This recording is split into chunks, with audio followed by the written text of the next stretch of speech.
Արցախի ազգային ժողովի նախագահը եւ պետնախարարը ներկայացրել են։ Արդեն ներկայացրել։ Ես օրինակ չգիտեմ դեռ։ Եկել եմ հասկանամ ինչ է։ Նրանք ուղիղ կապ են տեսնում 3 հրավիրված լսումների միջև դուք ինչ գնահատական մեկնաբանություն։ Իհարկե ուղիղ կապ կա, այսինքն ոչ թե ուղիղ կապ, այլ միանգամայն հիմնական առիթը դա է։ Իսկ պատճառը բոլորս հասկանում ենք, վաղուց Արցախի պետական ինստիտուտների հանդեպ, այդ թվում այս շենքի հանդեպ որպես ինստիտուտներին ներկայացնող շենք, հետապնդումները ակտիվ են եղել, ուղղակի երեկվա լսումները խորհրդարանական լրացուցիչ առիթ են եղել, որ պետք է նոր խուզարկություններ լինեն։ Բայց այս հայտնի չէ ինչ քրեական բարիքի։ Ոչ։ Բանդակներին ավելի լավ դատախազություն է, շենքի կապված ինչ-որ պահանջներ ներկայացվել։ Հիմա ասես ինչ ճակատագիր է սպասում Արցախի ներկայացուցիչ շենքի վերջը կհասնեն այդ Եթե բավարար հանրային ճնշում չլինի, այսինքն խանգարող հանգամանք չլինի, իհարկե կհասնեն։ Չեք տեսնում, որ իրենք ինչ ուզում են, դատարանները այդ ակտերն էլ ընդունում են։ Գերմանիայում վարչապետը խոսեց շատ կոնկրետ, որ Լեռնային Ղարաբաղ վերադարձի հարցը պետք է փակվի եւ հստակ առաջարկ արեց նաեւ Ադրբեջանին հրաժարվել արևմտյան Ադրբեջան եզրույթից եւ նաեւ հրաժարվում ենք Լեռնային Ղարաբաղ վերադարձ գաղափարից եւ այսօր արդեն խուզարկություն է այստեղ։ Գտնում եք կապ կա այս ամեն ինչի։ Լինել, իսկ Արցախի ժողովրդի վերադարձի իրավունքից հրաժարվողը չի կարող լինել Նիկոլ Փաշինյանը կամ ՀՀ վարչապետը, Արցախի ժողովուրդը պետք է որոշի վերադառնում է, թե չի վերադառնում, այդ իրավունքի տերը։ Տվյալ պարագայում ՀՀ վարչապետը կարող է միայն Հայաստանի Հանրապետության կառավարության դիրքորոշումը ձևակերպել, որը մեզ համար խիստ անընդունելի ու ցանկալի չի, դատապարտելի է, որ Հայաստանի կառավարությունը նման դիրքորոշում ունի,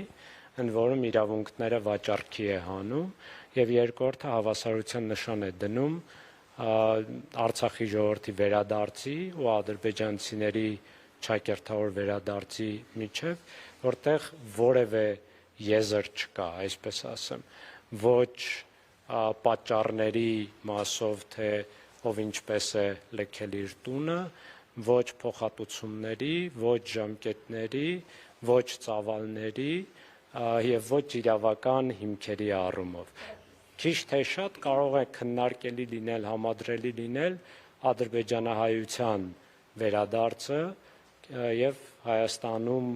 ապրած ադրբեջանցիների վերադարձը, բայց քիչ թե շատ, որովհետեւ ադրբեջանահայությունը բռնի գաղթել է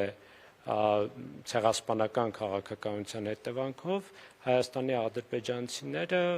հանգիստ առանց որևէ բռնության, առանց որևէ սպառնալիքի իրենց կամքով հեռացել են Հայաստանից։ Բանդակները, բայց դե որքան էլ անությունների լինի, իշխանություններն են իրենց տեսակետ այսօր, մենակ այդ մանդատը բանակցություններ տանելու թեկուզ արցախցիների վերադարձի հետագա ճակատագրի հետ կապված միայն իրենք փաստացի ունեն պաշտոնական բանակցություններ բարել։ Դրա համար եմ ասում, որ դատապարտելի է, բայց մանդատը իրենք չունեն։ Խնդիրն այն է, որ իրենք արդեն մանդատից են հրաժարվել։ ԵԱՀԿ Մինսկի խումբը լուծարելով հրաժարվել են, բայց այլ կերպ եթե մեկնաբանենք, օրինակ Արդարադատության միջազգային դատարանի հրամանը վերաբերում է ամբողջ միջազգային հանրությանը, այդ թվում Հայաստանին, ընդ որում Հայաստանի դիմումի հիման վրա է դա ընդունվել։ Այսինքն տվյալ դեպքում Հայաստանի Հանրապետության կառավարությունը ասում է, ես չեմ կատարում դատարանի հրամանը եւ նաեւ իմ դիմումի հիման վրա ընդունված հրամանը եւ մի հատ էլ արդարացնում է ցեղասպանությունը։ Պարոն Բեկլարյան, ինձ նաև հետաքրքիր ներողություն ձեր տեսակետը դիրքորոշումը, եթե չեմ սխալվում, այս մասին չեք խոսել, ինչպես օրինակ վերաբերվեցիք, երբ որ Արցախի թեմի առաջնորդը հանդիպում ձեռք էր սեղմում Նիկոլ Փաշինյանին։ Դրա մասին խոսել եմ, հրապարակային գրառում եմ արել, բայց եկեք շենքի թեմային անդրադառնանք, որտեղ